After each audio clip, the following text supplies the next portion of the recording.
In our previous sessions, we have seen how to create a model, how to create a control, what is the purpose of model, what is the purpose of control, and we also implemented corresponding model with domain classes, interfaces, and concrete class. As well, we also implemented the controller. Now, this controller will return a view, that is, list is the action method which will be executed as part of this controller, and it will return a view. This view will take data from grocery repository, that is dot all groceries, to a view on the web page. Now, in this session, let's understand what is actually this view. What is this view and what is the purpose of the view? We will see in this video. Okay. So, what is the purpose of view in MVC? ASP.NET Core uses common folders for each of the building blocks. As you can see, there are three folders created as part of our application, that is controllers, models, and views. Now, what is view and what is the purpose of view? View is considered as a HTML template that is used to visualize the data from the model, right? We have to visualize somewhere where user can see the data on our web page, right? In our application. So where it is exactly done, it is done as part of view. As part of model, we are representing the data. As part of controller, we are taking the request and we are creating the response as part of the controller, and we are returning a view. And as part of this view, we are going to represent all the data that has to be displayed on our web page. So view is considered as an HTML template that is used to visualize the data from the model. In ASP.NET Core MVC, views are nothing but .cs files that contain code to loop over data from model and visualize on our web page. So whatever the code written inside this view, it will be in the format of .cs which contains the code that will loop over the data. Whatever the data present from the model, that is getting from the model, will loop over the data and display on our web page. So there are two types of views. One is normal view and another one is strongly typed view. Normal view, which is also called as regular view or a normal view or a plain view, is nothing but a static web page.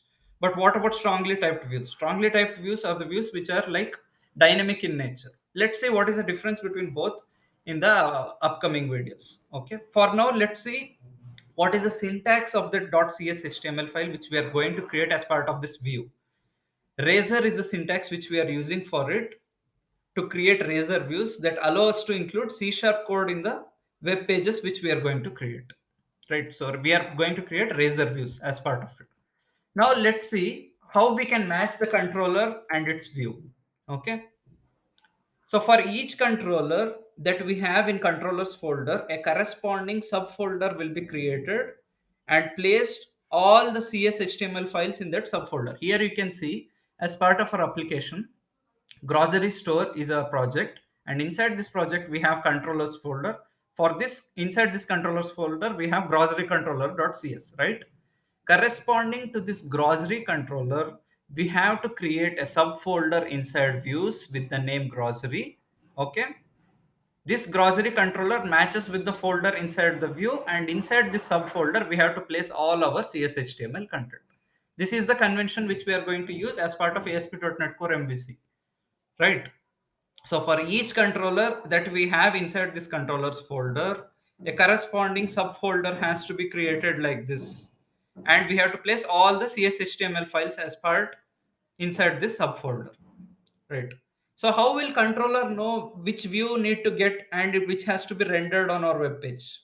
In our controller, if you observe in our controller, we have list method, list action method, and we are returning a view, and that view will be shown inside this list.cshtml. Whatever we have to display on our web page has to be included as part of this list.cshtml. Right, that is how controller will come to know based on the action method which which view has to be written as part of that particular controller, right? That action method. Now we have already discussed that we are going to see two types of views, that is regular view as well as the strongly typed view. So here let's see how a regular view looks like. So here you can see a regular view, how it looks like. Right, a regular view is a plain HTML containing a div. that will display a static line of text. This is the static line of text which we are going to display on our web page, right? And it is not dynamic in nature. This page is not dynamic. This is just a static page. This is how a regular view looks like. But if you observe, as part of razor views, we have much more which we can do as part of the views. This is just a sample that is very simple regular view, only the plain html which you are going to display, that is a static page. But we can still use a dynamic page. How to display a dynamic view, that is a razor view, on our view page, that is list.cshtml over here, that we will see in our next video, how a razor view looks like and how we can implement as part of view, we will see in our next video. Thank you so much for watching this video, guys. Please like, comment, and share this video, and kindly subscribe to my channel in order to watch more videos. Click on that bell icon so that you'll start receiving more notifications whenever I'm uploading a new video.